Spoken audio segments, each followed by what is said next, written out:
નમસ્કાર, CB24 news સાથે હું રેશમા આપનું સ્વાગત કરું છું.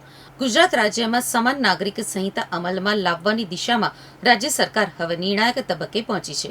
UCCના ડ્રાફ્ટ અને ભલામણો તૈયાર કરવા માટે રચાયેલી ખાસ કમિટીએ પોતાનો વિસ્તૃત અને અંતિમ રિપોર્ટ આજે 17મી માર્ચે મુખ્યમંત્રી શ્રી ભૂપેન્દ્ર પટેલને સુપ્રત કરે છે.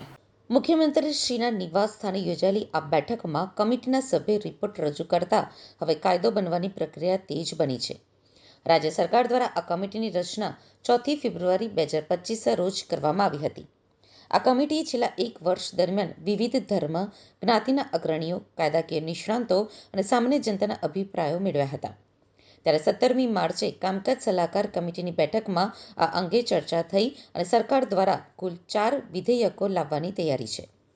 યુનિફોર્મ સિવિલ કોડમાં દેશના તમામ ધર્મો અને સમુદાયો માટે સમાન અને એક સરખા કાયદા બનાવવાની હિમાયત કરવામાં આવી છે.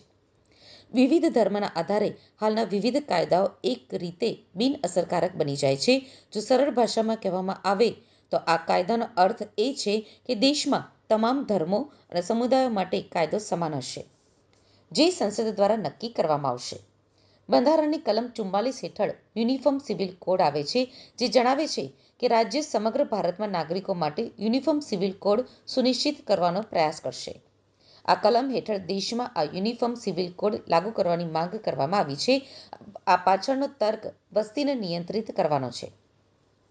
યુનિફોર્મ સિવિલ કોડ અનુસાર બધા ધર્મ માટે લગ્ન, છૂટાછેડા, દત્તક અને મિલકતમાં બધા જ માટે એક જ નિયમ લાગુ કરવો તેમજ પરસ્પર સંબંધો અને પરિવારના સભ્યોના અધિકારોમાં સમાનતા આપવી. આ ઉપરાંત વ્યક્તિની જાતિ, ધર્મ કે પરંપરાના આધારે નિયમોમાં કોઈ જ છૂટછાટ આપવી નહીં તેમજ કોઈ ચોક્કસ ધર્મ માટે કોઈ અલગ નિયમ નહીં.